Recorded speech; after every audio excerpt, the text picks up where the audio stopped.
Hi, everyone, and welcome to Odyssey Storytelling Presents Snowflake, our December virtual show. I am Roscoe Mutz. I'm the board president of Story Arts Group that puts on Odyssey shows, and I'm also a volunteer and producer for this show. Quick reminder before we get started that this show will be on our Odyssey Storytelling podcast, which is available wherever you get your podcasts. It'll be available on December 18th. So one day after this launches on our YouTube channel, if you're watching it live, you'll be able to experience the audio on our podcast. But thanks for joining us tonight. We've got a great and varied group of storytellers from all over the country, really, telling stories tonight. I'm going to introduce you to our Master of Ceremonies. He's an Odyssey volunteer. Local Tucson comedian and actor, the host and founder of Laughing Liberally Tucson, and he also hosts the popular KMKR radio show / podcast of its own, Is This On?, which is a weekly comedy talk show. So it's my pleasure to introduce our host for tonight, Phil Gordon. Thank you. Thank you so much, Roscoe. It's a pleasure to work with you. It's been a pleasure to work with you on Odyssey shows in the past. And here we are again in 2020 under very different conditions. But we've come together, as you say, across the country on this wonderful theme of Snowflake. I remember when we put our list together of themes for the year, thinking, wow, this one is going to evolve as the year evolves. Because when I first thought of the term and the theme snowflake, I thought of, delicate and ephemeral nature of snowflakes, snowflakes as a symbol of hope and imagination. But also in this politically charged election year, 2020, I knew that snowflake had also taken on a very different politically charged meaning in social media. And ironically, on both left and right sides of the issue, generally as sort of a code for name calling somebody as being weak or somebody that couldn't take criticism. Both ways. That's a two-way street. So maybe compromise on names that we call each other is a way we can get started. But we're going to hear some stories about all of those different ways of looking at snowflakes. And boy, have we assembled a very distinguished and diverse group of storytellers, from school teachers to comedians to lawyers and screenwriters. And this virtual show has allowed me to reach out to a variety of storytellers around the country. What a great thrill. We'll hear people from New York, Chicago, Florida, New Mexico, Los Angeles, and of course, our local storytellers here in Tucson. And I want to just take a moment to say what great fun it is and what a great time it is volunteering at Odyssey Storytelling. There's great people here, and it's always fun to work with the people we meet along the way with the stories. But this particular show at this particular time has a real special meaning for me. Many of you, I'm sure, visit with friends on Zoom calls, maybe family as well. And that's become a great way to communicate. And I do that a little bit too with some friends. But I was able to reach back to a group of my buddies that I've known since high school. And I'm happy to tell you that this group of us, about a half a dozen of us, for the last 40 years, we meet once a year in Las Vegas for a whooping good time. And I always thought to myself, when we're sitting around various tables in Caesar's Palace or wherever, well, what a great thing it would be if we could have some of these stories told at Odyssey. Well, we've sifted through and found a few that might be moving towards family friendly. So I invited two of the best storytellers that I know and two of my greatest friends. So it's going to be so much fun for me to be with these guys tonight. And Roscoe, I wanted to let you know that I can vouch for these guys. They're true gentlemen. And I know that because all three of us are lifelong members in good standing at the Spearmint Rhino Gentlemen's Club in Las Vegas. So who else can say that on this panel? I believe one of us was expelled. I just don't know who. So my great pleasure. And when I started thinking about the theme, to me, it reminded me of a story that I tell at various times, and it relates to various things. But it reminds me of my very first serious job after college. To set the stage for you, I had grown up in a very sheltered community in the Chicago area. Chicago, a city of ethnic neighborhoods. And I grew up in the very northwest corner of the city in a neighborhood called Rogers Park, a very Jewish neighborhood, literally 98% Jewish. You know, we had a few police and firemen that lived up there because you had to have a city zip code, I think, at the time to work for the city. And then there were the half a dozen black kids that were bussed up to go to our high school. And it was a very good high school. Mather High School was the name of it. Well, anyway, it was a very sheltered life, and everybody was just like me, had a similar background, just like me. And I often felt, you know, I wasn't so a snowflake at all. I was more of a snowflake in a giant Jewish snowball. And I was looking to get out of that snowball. And college time came, and it was a wild time, right? This is late 60s now. And, you know, all the turmoil, and especially 1968 in Chicago. Many of you have seen probably the HBO film or Netflix film, Chicago 7, all about that time. And it brings back those memories and how much it relates to current times. But anyway, going to high school was quite a trip then. I had an older brother. I was kind of hearing all about the wildness of the hippies and the Black Panthers and the politics. I was, you know, quite aware of myself watching the news. And then it came time for me for college, but we didn't have a lot of money. My father had passed away. My mother was widowed and a Holocaust survivor herself. Going away to college with where a lot of my buddies went just wasn't in the cards. And I went to a great commuter school, University of Illinois at Chicago. Great school. I had a great education, but I always felt that I was missing out of this late 60s sexual revolution that was going on. And, you know, I knew one thing, that living with Frida Gordon in West Rogers Park wasn't where you were going to find the sexual revolution, let me tell you. So when I finished the commuter college, I went away for 1 year to grad school to Michigan State University. And it was a little bit later, right? It was kind of now leaning towards the mid 70s. But I thought, wow, maybe I can just find like some survivors of the sexual revolution. You know, how they would find, like, you know, Japanese soldiers years later that didn't know the war was over, you know. And I did. I was good. I was successful. I found that group living in a house in East Lansing, Michigan. That's another story. But anyway, I finished that, and I still was so open to adventure. And I didn't want to go back to Rogers Park. I didn't want to go back to the Jewish snowball.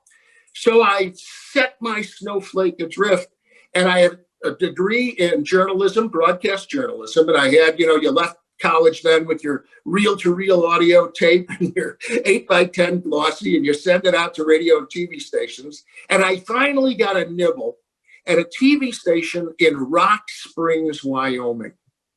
I literally had to get the map out to see where it was. And I just couldn't believe it. I said, yes, I'll be there. It was an incredible job. It was hosting the nightly news on TV, 6 and 10.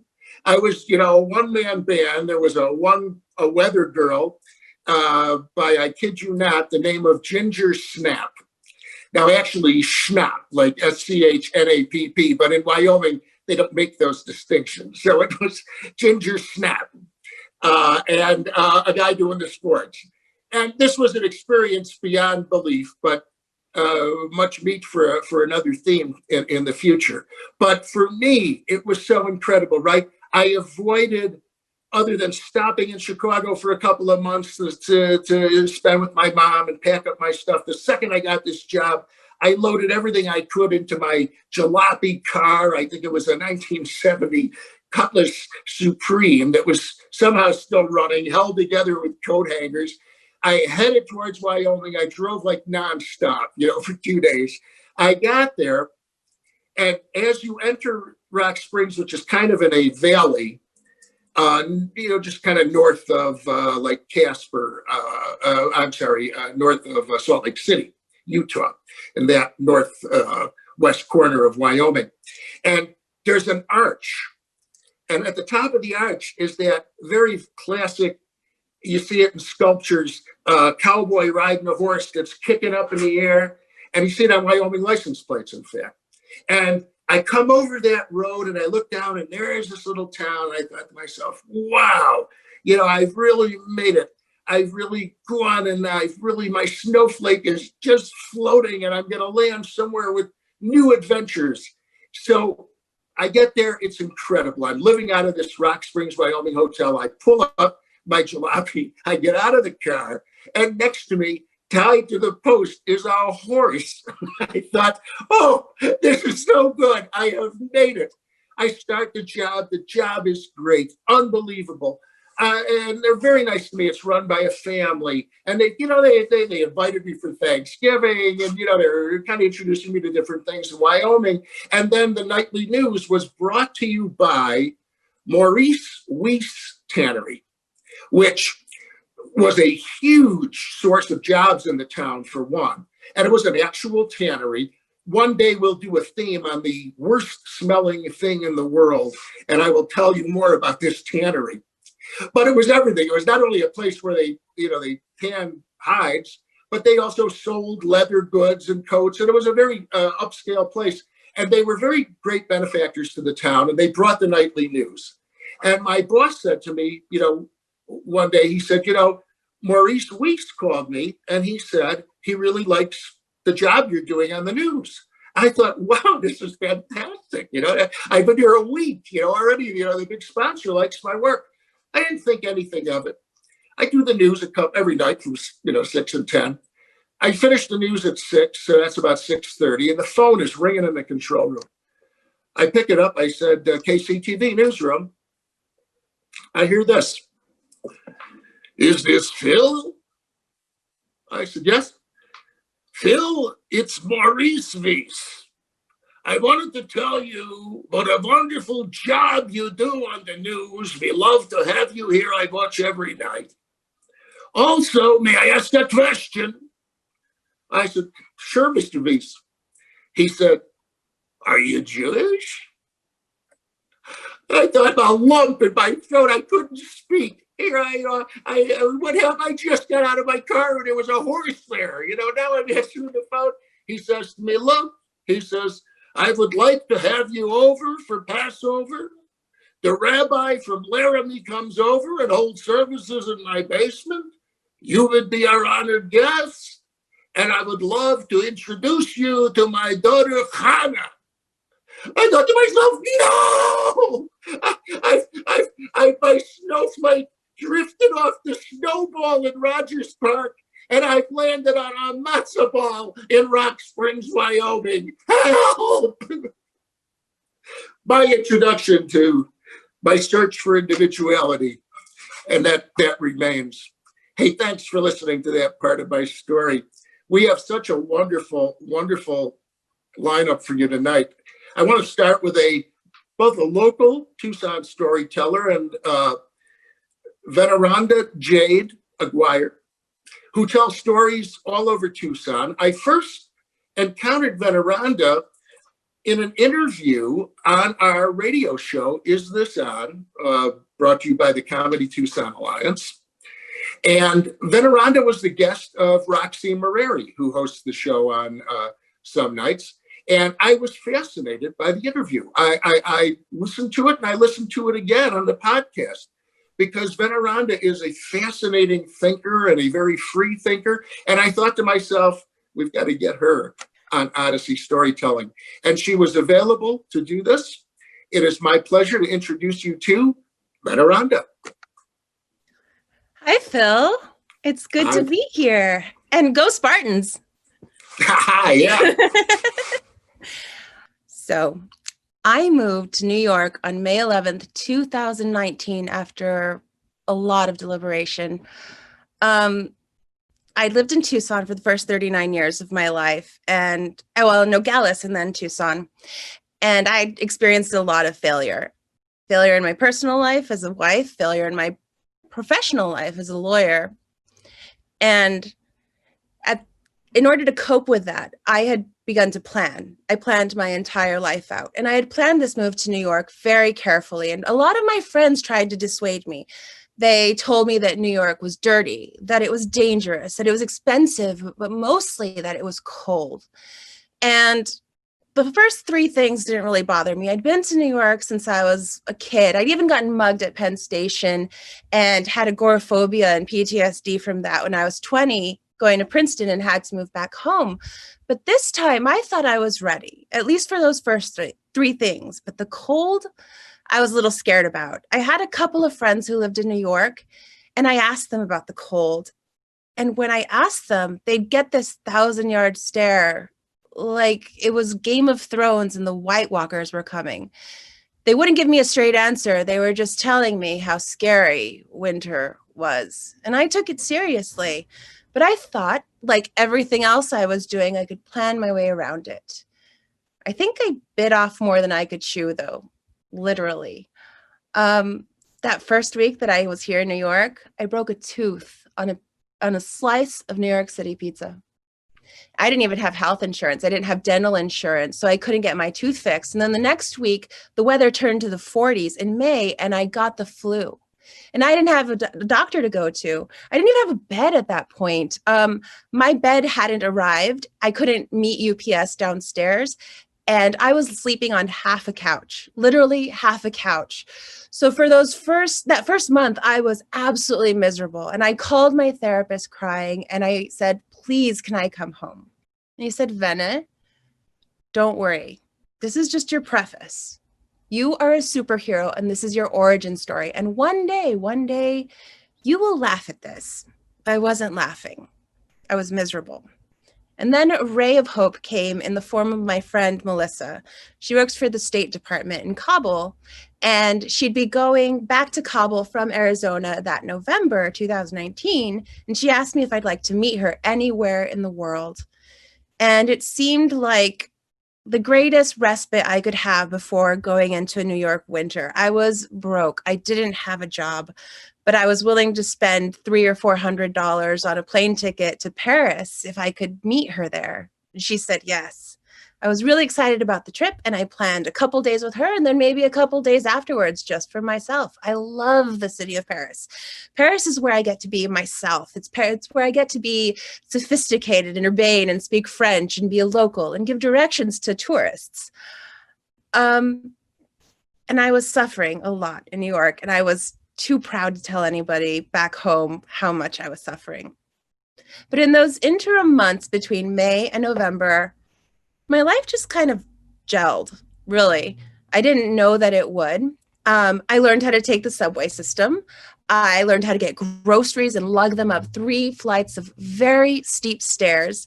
I even got health insurance through Medicaid because New York gives great health insurance to everybody. And I started making friends. And one of those friends that I met at Upright Citizens Brigade, where I was taking improv and sketch writing classes. And she introduced me to the New York storytelling scene, which was terrifying. I mean, New York is where all the storytellers come to really get good at it and get famous and get rich, even though in storytelling, there's no such thing as fame or wealth. We do it for the love of it. But then I started storytelling at these open mics with 5 minutes. And then I started competing, and I won my second competition. I won $200 in $1 bills. It was very cool. And then November just sort of came. And I remember the night before I left for Paris, I had not only friends, but a network of friends of friends who I hung out with. I remember going dancing in Williamsburg that night, and then meeting other friends in Crown Heights for drinks, and then ending up the night at 5 a.m. at a house party. I thought I was doing well, but I was still planning, and I planned for that trip in Paris. So when I showed up to the airport at Charles de Gaulle, I had a plan for my friend Melissa. The thing about traveling with friends is you really never know how you're going to vibe, I guess is the word. It's a very New York word. We use it for everything. Do you vibe with the cheese that you bought? Do you vibe with the subway system? We vibe with everything, or we don't. It's an either or kind of situation. And lucky for me, Mal and I vibed perfectly. I could take her to museums. I took her to eat raclette and Moroccan food. I took her to the Trocadero, which is the best place in all of Paris to take a picture in front of the Eiffel Tower. And it was cold and it was windy, but we didn't care.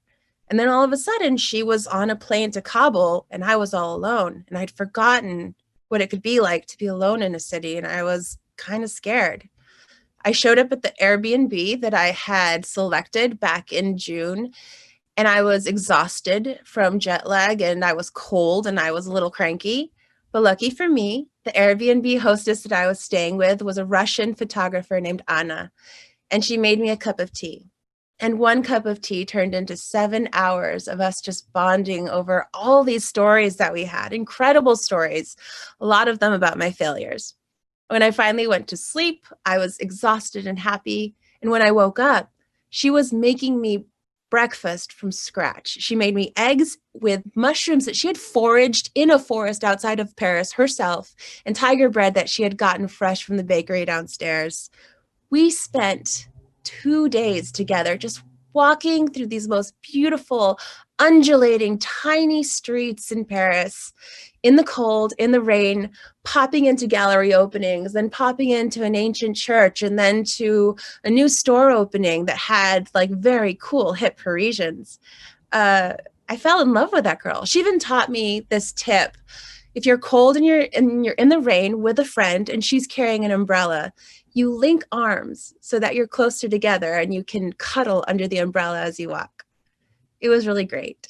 And the last day, I was leaving for the airport and I planned. I had to get there on time. You don't miss your plane. So I had to go back to the hotel to get my phone charger that I'd left there, and then come back to Anna's and get my suitcase and go to the train to get to the plane. But when I got back from picking up my charger, I was sopping wet. I was soaked to the bone.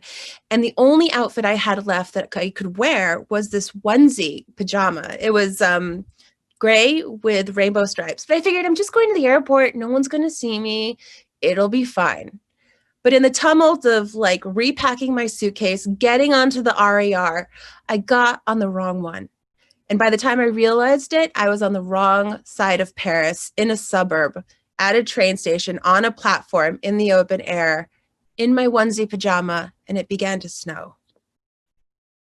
Not in my plans. I could have panicked, I could have cried, I could have freaked out, but I didn't.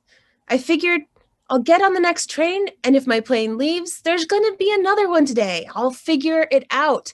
I had spent months and months in New York figuring out every tiny problem as it came along and dealing with it. And I was realizing what I just needed to do was trust myself. And it's good that I learned that lesson, because there are definitely times where you can't plan for everything. In March this year, I decided to go back to Tucson to clear out my storage units. I'd sold my house in December of 2019, and I had all this stuff left there. I came for 2 weeks to an Airbnb to Tucson, and it was the 3-hour tour that turned into 75 days of isolation in Tucson without a car at an Airbnb all by myself. I was terrified and incredibly lonely. I didn't really have a lot of friends in Tucson when I left. And the whole time I was there, I had one friend come and visit me, my friend Tracy. But I kept busy, because if I didn't keep busy, I'd have gone insane. And my friends back in New York were going insane. They were telling me to stay in Tucson. They were sheltering in place. There was price gouging. There were shortages, and nobody knew what was going to happen. Everybody had lost their jobs overnight. They said, stay in Tucson. So I did. I had nothing to do, so I started making Instagram videos.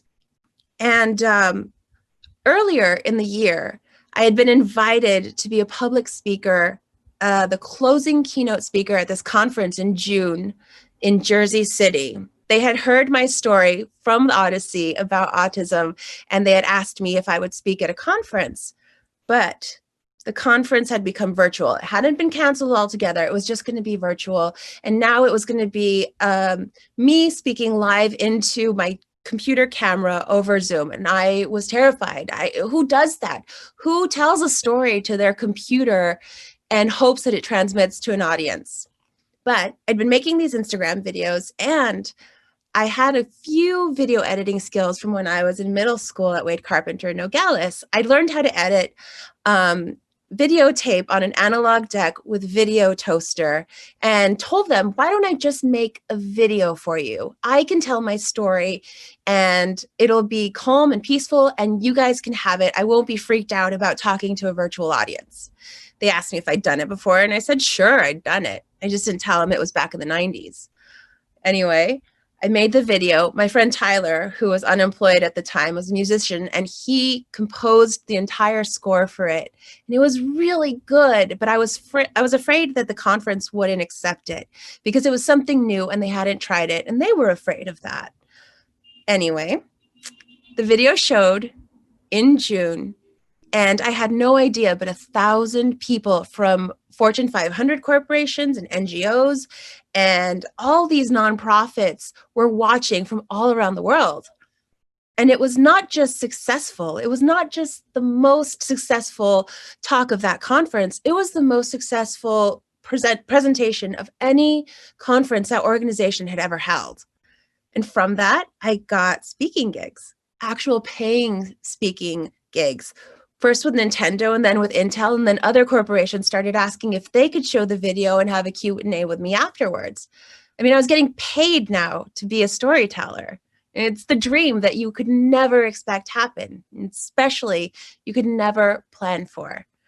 So now it's the end of 2020, and I've been living in New York for the better part of a year and a half. And I'm a public speaker, and I'm an editor, and I'm a producer, and I'm a writer, and I get paid to do it. It's ridiculous. I could never have planned for this life. I still look at the future just to, give me an idea of what I'm facing going into winter, because it's still scary. I have snow boots that I never got to use last year because we only got 4 inches of snow. So I really didn't get the feeling of a New York winter, but I looked. And it's a La Nina year, which means it's going to be warmer, but we're going to get tons of snow. And I can't wait. Thank you. Wow, that was fantastic. Thank you so much. So touching. Roscoe, make a mental note when we show this story. It's time to move the Odyssey umbrellas. Yes. Okay. All right. Let's move along to our next storyteller, Pete Christensen. Pete is also a longtime friend of mine. I know Pete from doing stand-up comedy. He is an actor, a writer, and as I said, a stand-up comic. Pete is what we call in the comedy world a true road warrior. Pete, at any time, at any moment, is somewhere in the United States in a comedy club doing comedy. We're lucky to have him tonight. Let me tell you, if you have time, find yourself a copy of Pete's autobiography on Amazon, Sandcastles and Songbirds. It chronicles some of these adventures on the road. It's a really good read. Hey, Pete, so glad you could be with us tonight. Ladies and gentlemen, here's Pete Christensen. Thank you. Now, I'm broadcasting from my Android phone, which is getting weak, so I may go black at any time, so just bear with me. I've been asked to speak on the subject of snowflakes tonight, as everybody has. I was first encountered with the term snowflake by a white male, and I thought it was a racial slur, like cracker or white bread. But although I'm part Native American, I've got blonde hair and blue eyes. If I was any more white, I'd be Casper the freaking ghost, or I'd be actually transparent. But I suddenly realized, okay, this is one of those nouns that is now used in our constantly finger-pointing society as a verb, like manhole in some all-male clubs, or dead on in New Jersey, or cowpoke in Wyoming. It's something like the way rich people use summer. Oh, Belvedere, yes, Pavington. I believe we'll have summer in the Hamptons this year. Okay, so it's one of those derogatory statements, kind of like a Pee Wee Herman, I know you are, but what am I? And it was used on me when I was addressing a group of right-wing evangelicals to ask them, how can you support a person who's supposedly a sexual predator, who has 21 counts of sexual allegations they're facing in the court of Southern New York? The answer to that came back very strict, swift, and derogatory. They said, you know, you're not going to get me in the gutter like you. You're just a hater. Number two, you're a snowflake. You're trying to drag this conversation down. Number three, I won't dignify that. You're a never Trumper. I'm none of those things, I think, but I'm realizing, okay, am I a snowflake? I mean, I am sensitive to women's issues, gay issues, Black Lives Matter, climate change. So does that make me a wimp? Well, I left home when I was 15. I worked my way through high school and college. I had cancer once. I have broken my nose and my arm. I've had pneumonia twice. I spent time in jail for being a gun runner. I lived in both Black and Hispanic neighborhoods, and I guess that qualifies me for some Karen to be telling me I'm overly sensitive.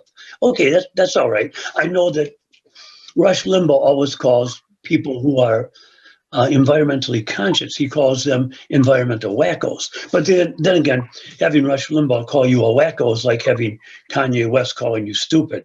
There's not a lot of credibility there. Okay. And I wondered, why do they take that approach? Why suddenly do they turn and call names? You understand the psychology of this, okay? If you can't win an argument, start name calling. It throws the opinion away, whether it's good or bad. It throws it on the other direction. You know, I am sensitive to this. Okay, hold up the Bible, wave the flag, quote the Constitution, claim you're a patriot, and for some reason that means you're a better American than I am. You know, most of these people couldn't lick my lips if I handed them a chapstick, but they get real tough when they've got a crowd behind them or a semi-auto. But they won't wear a mask because that would make them look weak. Trump said, wearing a mask makes me look weak. No, I think it's the comb over, the spray on tan, and the 40 pounds of extra weight that might make you look weak. But maybe that's just me. I don't know. Now, people will say, well, are these people stupid? No, they're not. They're educated and they're knowledgeable. Some of them very much so. I have friends who are doctors who follow the same doctrine. Are they evil? No, they have morals and values just as stringent and as provocative and as meaningful as anything I or anyone else has. But you know what they are? They're scared. They're so scared because we're living in an exponential age when everything is moving 3 and 4 times faster than it ever did before. And that's scary. You see the things that you counted on, that you grew up with, that you believe in, start to erode from under you, okay? And they need a boss man. They need a strong man to come in and reject everything that they don't believe in, to put down everything that threatens their own security. Why? So they don't have to face their future.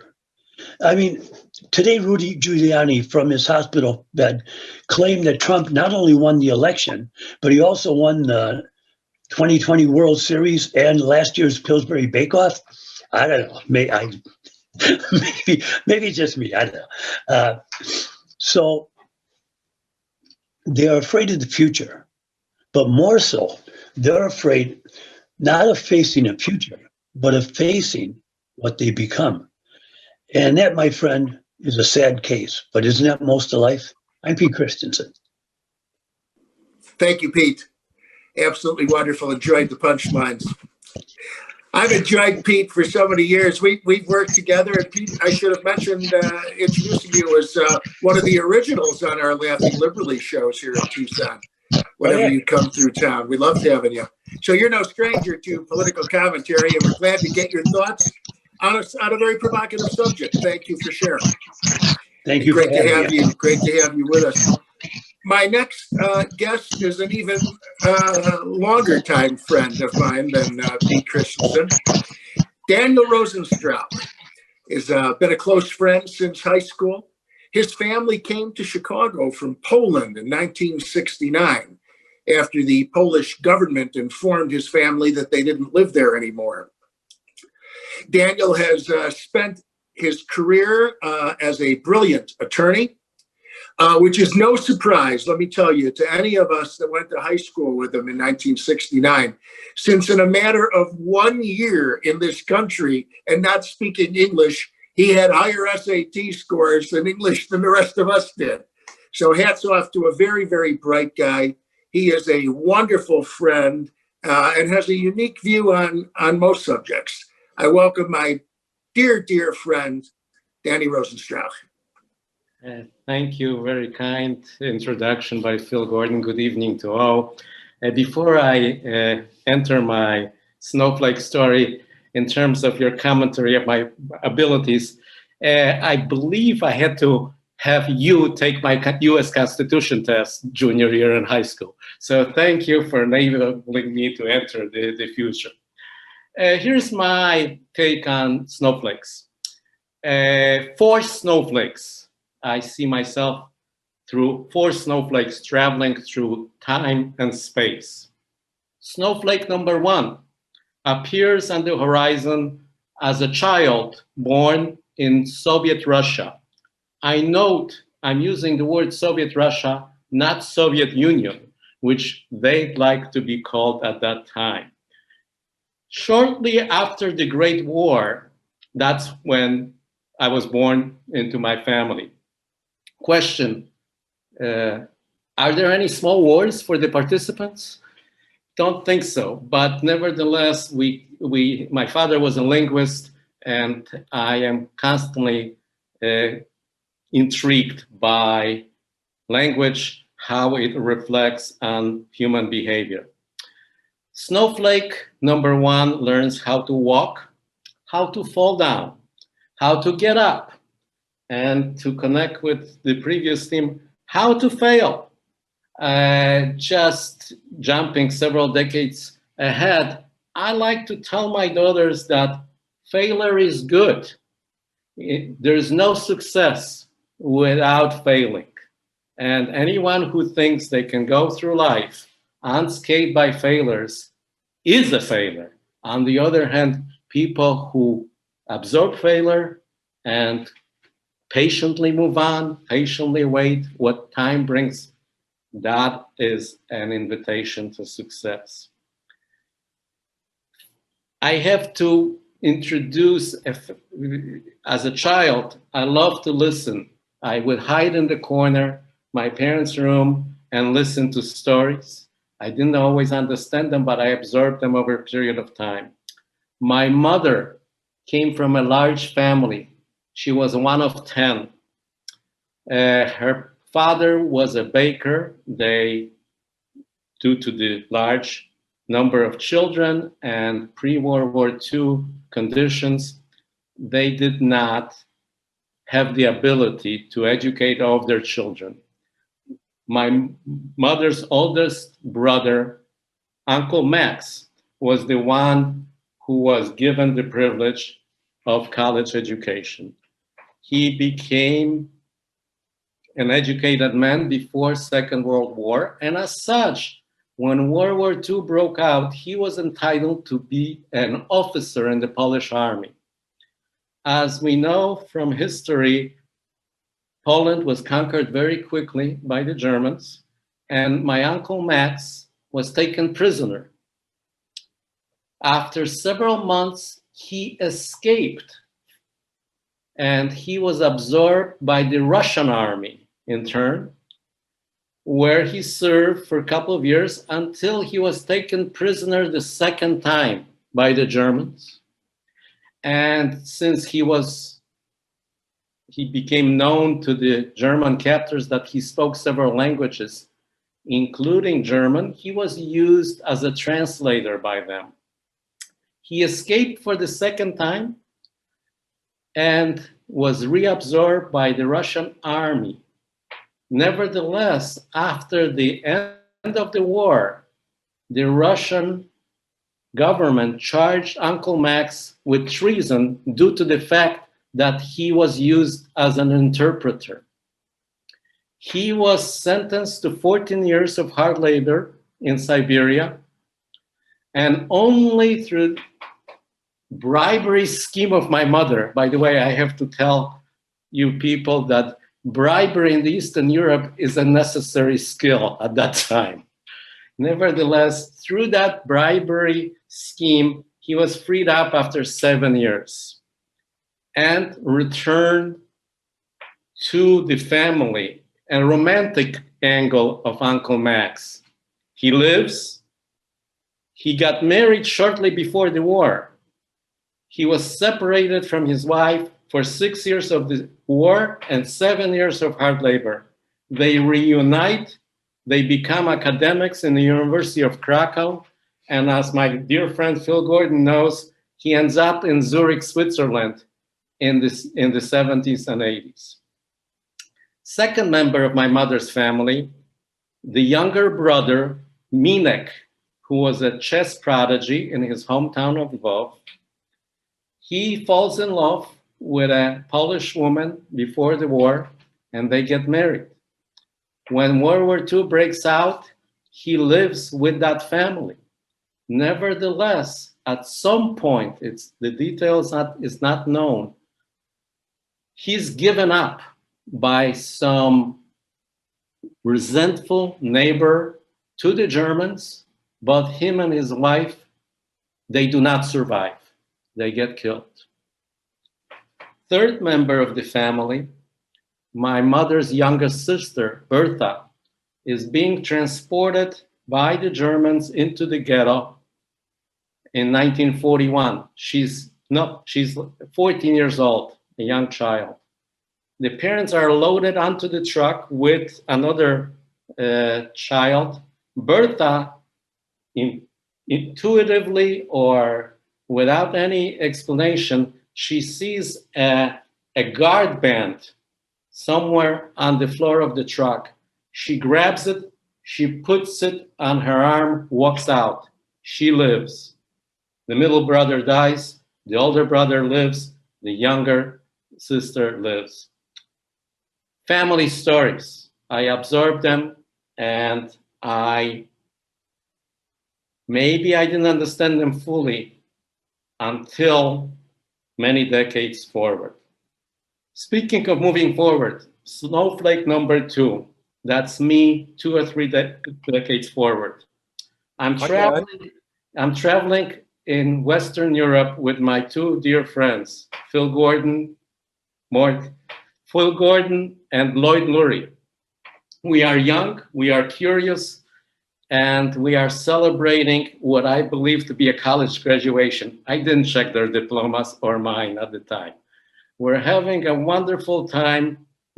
Our first stop is Luxembourg. Not too many people start their trip in Luxembourg, but I think it was that $300 flight that Phil Gordon worked out for all 3 of us. We start in Luxembourg. Our second destination is Zurich, Switzerland, and the connection with my Uncle Max. We end up in visiting Zurich, Switzerland. I am taken in by my aunt and uncle, but there isn't sufficient room for Phil Gordon and Lloyd Lurie. They end up at a beautiful hotel near a church that rings every 30 minutes.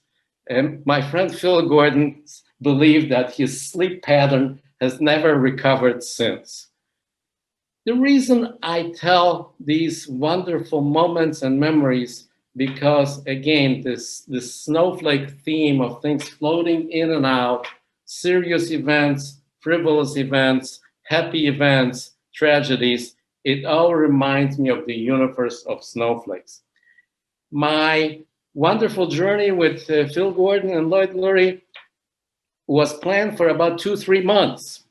We moved on to Paris, where Lloyd Lurie, I believe for a price of a meal, converted to some very exotic religion that was never explained to him. Nevertheless, we lose sight of Phil Gordon. I decide to go back to Zurich for some family sentimental moment, with the arrangement that we would reunite in front of the American Express office in Paris on the 4th of July as a tribute to the wonderful French-American connection. I am in Zurich on July 2nd, planning faithfully to meet my friends on July 4th in front of the American Express. I get there, I don't see either Lloyd Lurie or Phil Gordon. I travel to Copenhagen, trying to find myself. Speaking of Copenhagen, I'm on a train to Copenhagen, and I'm down to my last traveler's checks. Do you remember the concept of traveler checks? Very distant past.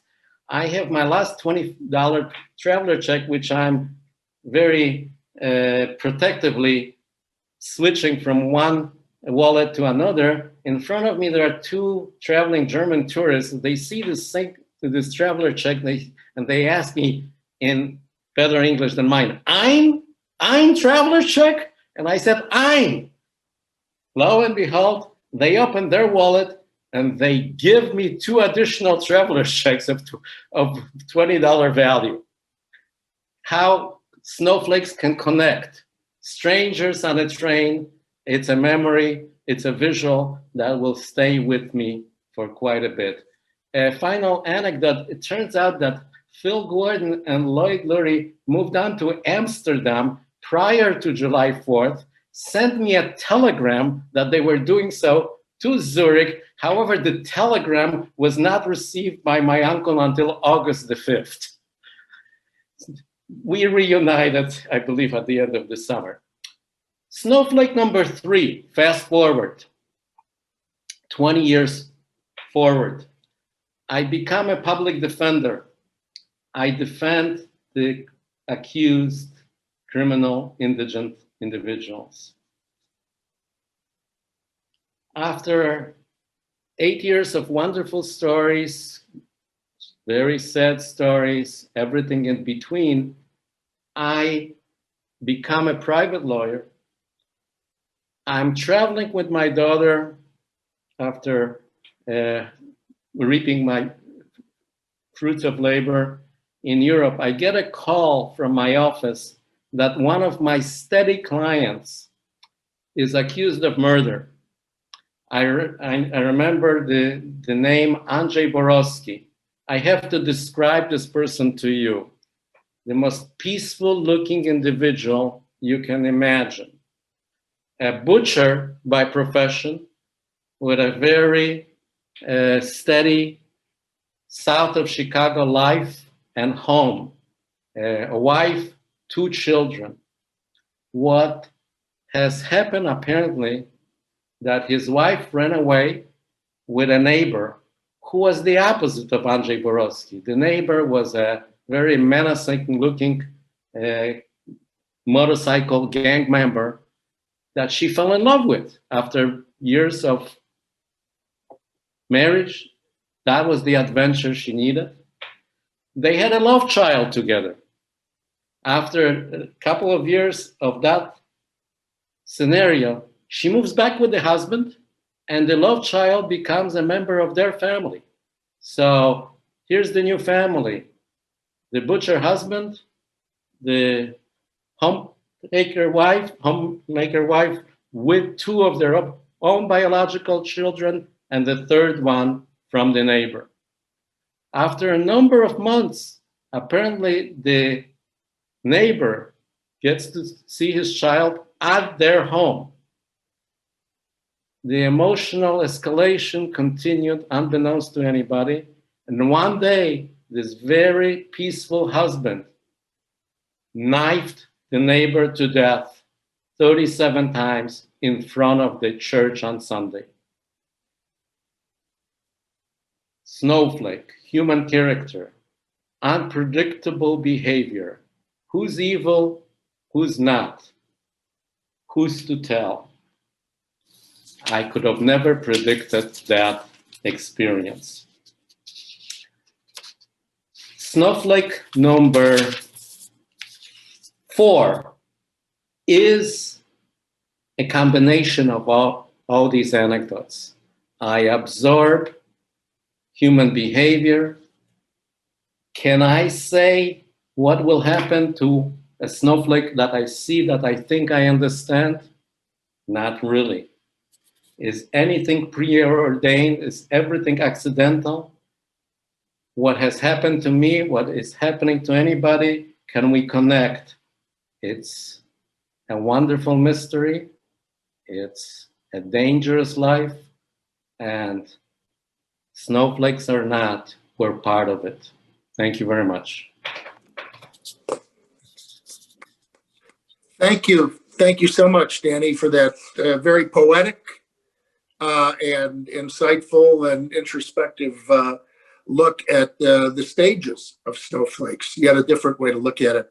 By the way, Danny, I wanted to share with you, Donald Trump has posthumously pardoned Uncle Max for serving in the German army, but not for hiding Lurie in my telegram. I'll have to live with those consequences. Thanks for that wonderful story, Daniel.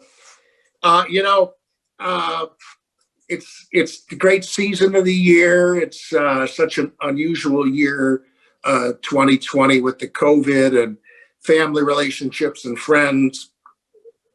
Communications are strained. But I'll tell you, the joy that this is bringing me tonight to have new friends that I've made here in Tucson, and yet be able to connect tonight with two of my dear high school friends is remarkable. And I wish that to everyone in our viewing audience tonight, that you have friends for decades, as I've been blessed to have. It's the best thing you could have. Well, our next storyteller is one of those dear friends I've made in Tucson, a new friend. Bethany Evans is here to tell us a story. She is a very highly regarded storyteller here in Tucson, a pioneer with female storytellers. She's also, I know her mostly from her ventures into comedy. She's a very gifted comedian and a person I noted years ago. I've been talking, probably 8-10 years ago when we first started doing our Laughing Liberally political shows here. We were trying to encourage comics to come and try political humor. And I don't think Bethany had done too much political humor up to that point. And to know her now doesn't surprise me, but it was joyful to watch her bravely get up there and attempt to do political comedy. And as you might expect, extremely funny and intelligent as well. Well, she then shocks everybody to go back to school, gets herself certified, and now is teaching in the Tucson public schools.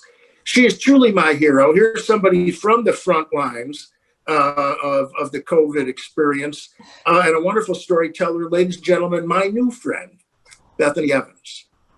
Oh, thank you for that awesome introduction. Hi. So as Phil mentioned, I'm Bethany Evans. I am a history teacher here at a public high school in Tucson. This is my first Zoom show, and I'm really excited. I sat inside the Tucson Convention Center. Thousands of people packed around me. Remember, people, I waited for what felt like hours. And then Bernie Sanders took the stage. Yep, it's that kind of snowflake story. And yes, I am a bleeding heart liberal millennial. Yes, I take pictures of avocado toast. No, I don't know how to drive a stick. So there I was, watching Uncle Bernie speak in Tucson in 2016. It was a simpler time. I was still in my 20s. I didn't feel like a snowflake, but I could be an old-fashioned flake. One thing I could not flake on, however, was the opportunity to hear Bernie Sanders speak. As an uninsured bartender with student debt and ovaries, I felt drawn to his message. To me, Bernie was a politician with integrity.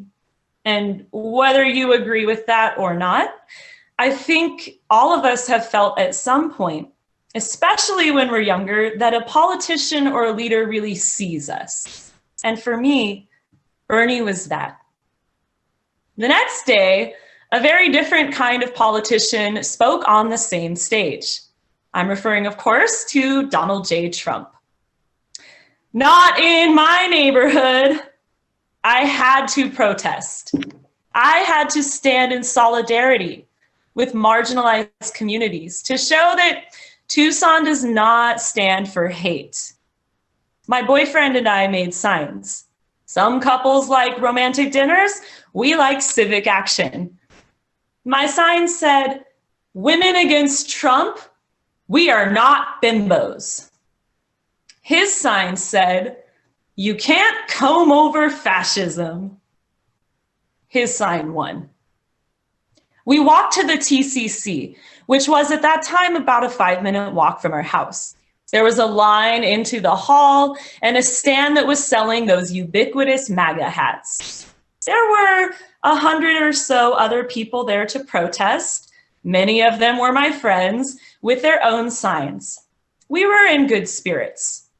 Some signs that I saw included "Trump is a racist," "Build a wall against racism," and "Love Trump's hate." Immigration seemed to be the biggest reason that people were there to protest, along with voicing support for Black Lives Matter and LGBTQ rights. The police separated the supporters from the protesters. The supporters just walked and looked at us, but didn't really say much. Maybe the ghost of a smirk. And then when the line started moving, it got more confrontational. 2 college-age guys came up to me, iPhones out and recording. "Excuse me," one said. "Can I ask you something?" That ship had sailed. "Sure," I said. "Listen, I know it's not good to call a woman a bimbo," he said. "But like, honestly, I've been dating a girl for about a year now, and I know I've called her worse things than bimbo, if I'm just being honest. Should we really hold it against him that Trump said one politically incorrect thing?" Right. And Nero just liked classical music. Inwardly, I was seething. I wanted to say, "I feel bad for your girlfriend," assuming she exists. Or, "If you know it's not good to call women names, then why do it?" But I was determined to be peaceful that day, which meant not taking the bait. I was determined not to let anyone get a rise out of me. I knew that if I got mad on camera, I would be giving these guys exactly what they wanted. So I smiled, my well-rehearsed smile. Yes, we should hold it against him. That kind of sexist language is not appropriate for a presidential candidate. "Yeah, but Trump said all that stuff before he was running for president. Don't you kind of like Donald Trump because he at least speaks what's on his mind? He isn't so worried about being politically correct all the time." Ah, politically correct. The bane of snowflakes everywhere. Again, my inner monologue was raging. I wanted to say, clearly I don't kind of like Donald Trump because I'm literally standing here protesting his mere presence with a sign that I made about specifically why I don't like him. Sir, your powers of deductive reasoning do not impress. But we go high and all that jazz. So instead I quipped, "Well, Bernie Sanders speaks his mind all the time. Do you like him?" Silence. His friend decided to take a different approach. "Listen, I'm not racist," he began. Classic open. I don't think I need to tell you what my inner monologue said to that. "Listen, I'm not racist, but don't you think it's kind of messed up that all these people are here disrupting a political rally? What if we showed up to protest at a Bernie Sanders rally? This is violating our freedom of speech." "Well, actually," I said, "what I'm doing is freedom of speech. This is the designated protest zone, and I'm legally allowed to be here. I'd welcome you to show up at a Bernie rally. It's your right. In fact, I'd encourage you to exercise that right. Ha, spoken like a future history teacher. Nothing got me excited like discussing civic engagement with bored strangers. Well, he said, don't you think it's bad that this is gonna get violent? Wow, calm down. I said, no one's talking violence. This is a peaceful protest. I was done talking with these two gentlemen. This was not what I would in my future career refer to as an academic discussion. This was trash. You guys have a good day. You too. It started to feel more tense. An old man in a Harley hat walked up to me. He read my sign and scowled. Oh yeah? Well, you are a bimbo. I thought, good one, sir. You read my sign declaring that I am not a bimbo and replied with R2. What wit. Of course, I said nothing. I just smiled and shrugged, shaking my head. Obviously, he was angry, and he wasn't really angry at me, just whatever I represented in his mind. And it started to hit me then that some people, or maybe most people, were there, not in spite of the hateful rhetoric of Donald Trump, but because of it. I know that sounds obvious to some, but for me, it wasn't until total strangers were calling me bimbo and snowflake that I really understood that. And you know what? I didn't see protesters at the Bernie Sanders rally, although they would have been welcome. What I did see was a woman happily giving up her seat to the woman next to her so she could have a better view because it obviously meant more to her. And that's what I hope that we can have more of in the years to come. Empathy. We have a hard fight ahead of us. Racism isn't over. Transphobia is not over. Climate change is not over. COVID is not over. We must not get complacent. We must continue to exercise our rights. We must vote. We must stay engaged. And I've learned a lot about myself since then.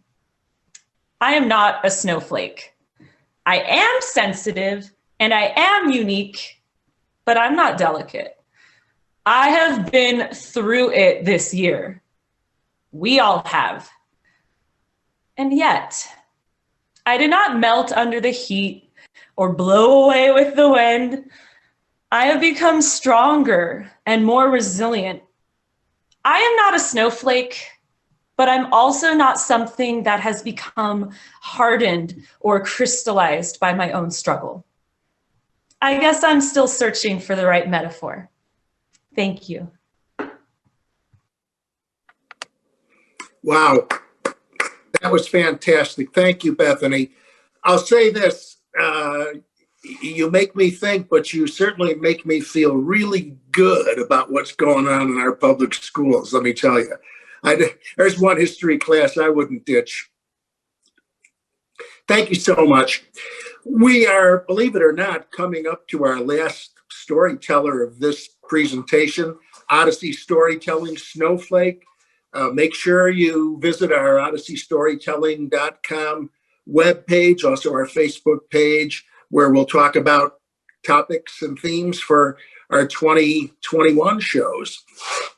Virtual, to be sure, for a while, and then hopefully back at maybe the Sea of Glass location where we've had so many great shows. What a time we've had. What a range of stories we've had. You know, this one, when we knocked it around originally, we thought, oh, this one's going to get a little political and this one might be a little controversial. But I want to thank Bethany and Pete for addressing the both sides of the political issue for sure. And very introspective look at the subject from Veneranda and Danny. And now we're going to be joined by Mort Nathan, our next storyteller, who is, yes, another lifelong friend of mine. Truth be told, I know Mort even longer than Danny. Mort and I go back to grammar school, believe it or not, on the big Jewish snowball known as Rogers Park. And we're so glad to have Mort with us. But I'm going to say this. Mort Nathan has probably already been a guest in your home, or at least I bet his jokes have. Mr. Nathan is an Emmy Award-winning writer and producer, widely known for his work both on Benson and then as an executive producer of The Golden Girls, ladies and gentlemen, which earned him the coveted Hollywood nickname of B. Arthur's boy toy. Ladies and gentlemen, I introduce to you my dear lifelong friend, Mort Nathan. Thank you. Thank you all. It was election night. My wife was supposed to cook us dinner at about 6 o'clock, but at 5:30, she walked in and told me it wasn't going to happen. Why not? I said. Because Donald Trump is the president and he might still be the president tomorrow, and we're in the middle of a pandemic, and if he wins, we'll all be dead. Okay, I wasn't quite sure how that related to the roast chicken with Yukon potatoes I had been looking forward to all day, but it had been a long year. Between the pandemic and the political climate, my wife Debbie and I felt like the world was falling apart. Due to the stress of Trump world, we've both been on a Merlot IV since 2016.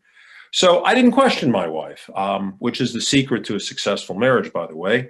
I just suggested we pick up some takeout food at our pandemic kitchen, the trusty La Conda Portofino restaurant, which is only a 5-minute ride away.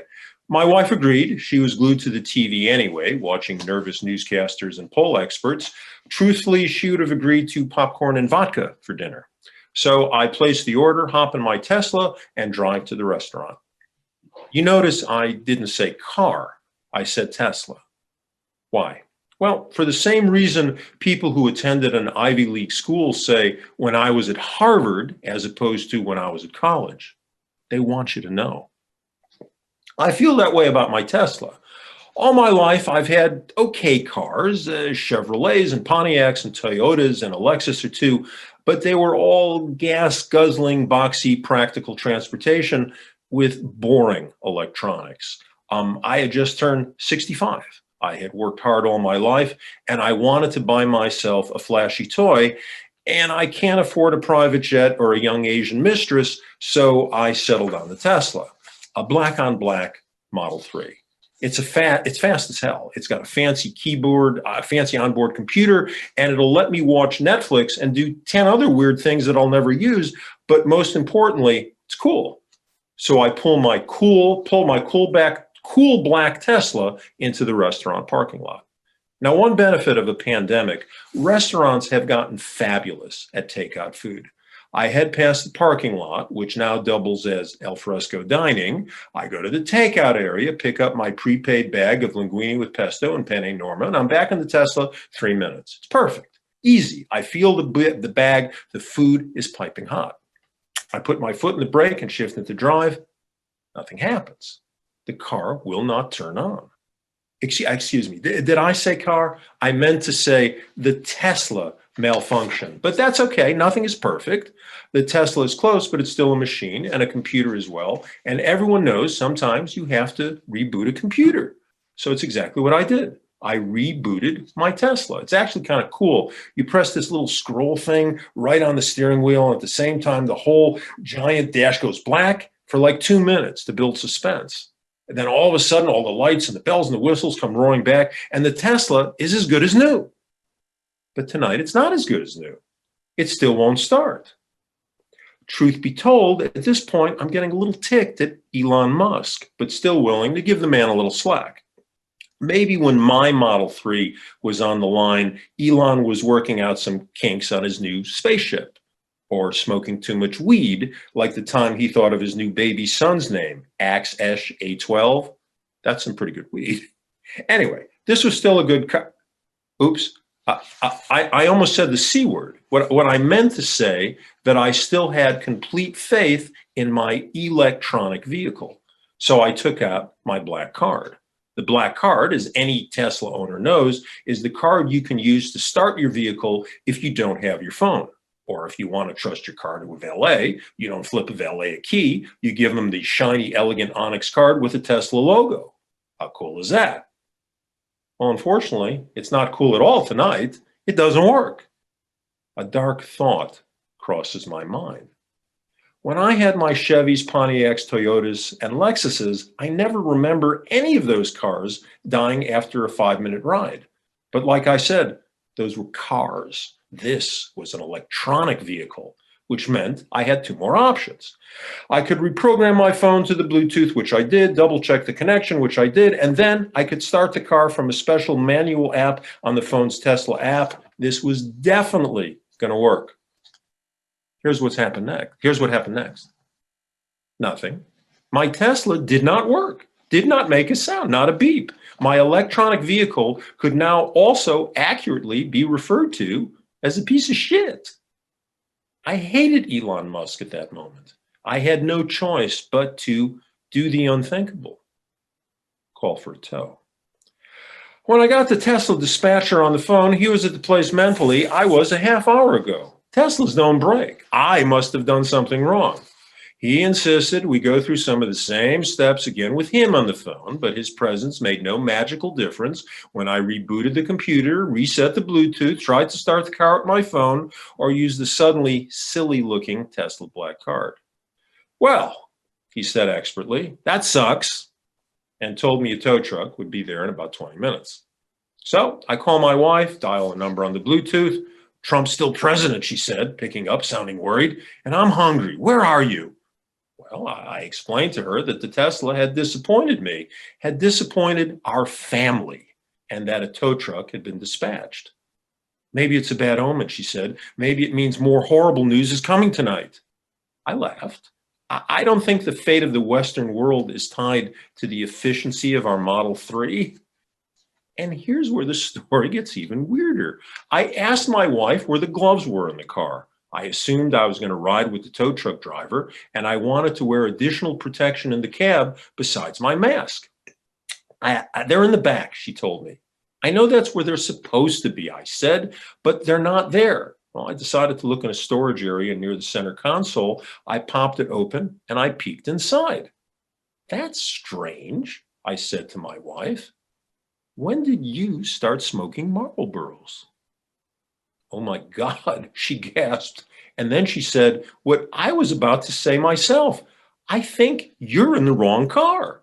So I immediately got out of my electric vehicle, walked 3 feet, and there was my electric vehicle. 2 exactly the same black on black 2020 model Tesla 3s parked 6 inches apart.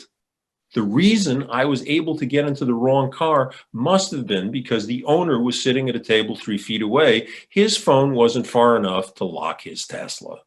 Well, I walk back to the now stranger's electric vehicle, and I hear my wife laughing hysterically on the speakerphone. I'll see you in 5 minutes, I say, and I hang up. I grab my dinner, I shut the door, and I come face to face with this giant dude with a clipboard standing next to a giant tow truck. Is the car we're towing, he says.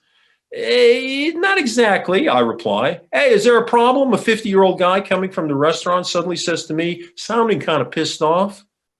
Is this your Tesla? I answer curtly, trying to sound a little accusing, like he did something wrong. Yeah, what about it? He says, getting in my face, a little too close, especially for a pandemic.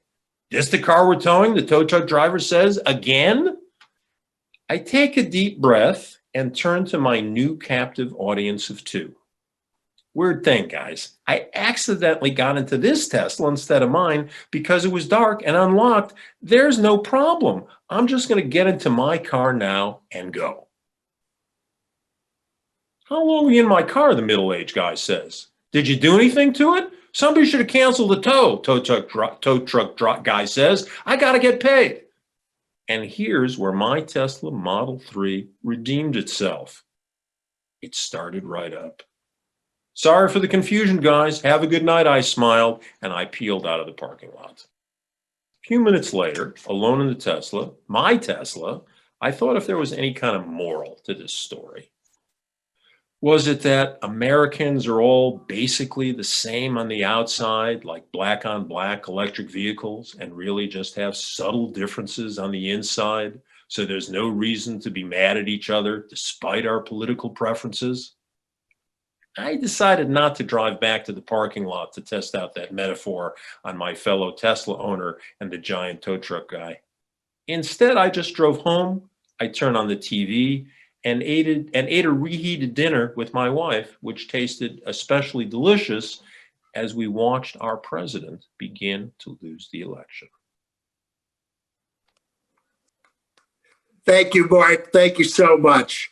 And thank you to all of our storytellers. What a range of views we've heard tonight. Some of the images that just stick with me, from Vini's lovely image of linking arms under an umbrella in Paris, to the very stark lessons we learned from Pete and Bethany on the realities of how the term snowflake is used today, teaching us that you can't comb over fascism. And then we heard some intimate memories of Danny's Uncle Max fighting fascism. And then we wonder, can it all be cured? Maybe there's a Tesla black card, Mort, that can help us get past these differences. But great perspectives, tremendous stories. Roscoe, your thoughts on tonight's Snowflake show? Fantastic range of stories, Phil. And let's hear it for Phil with a fantastic hosting job. Thank you all to all of the storytellers that joined us for Snowflake. Coincidentally, tomorrow, Odyssey is meeting to talk about our themes for 2021. So stay tuned to the Odyssey Storytelling webpage, because we're going to announce our upcoming themes. Love to have any of you storytellers back if you feel so inclined. But thanks for joining us tonight. Phil, great job. I'll give you a final word on Snowflake. Well, that is it. Just to thank everybody and for indulging me on my high school reunion here. But let me again wish you all the joy I've had with having great friends throughout my life, and to my new friends that I've met tonight here. And to you, Roscoe, a pleasure to work with you. Thanks, everybody, for joining us on Odyssey Storytelling. Yep, and be safe.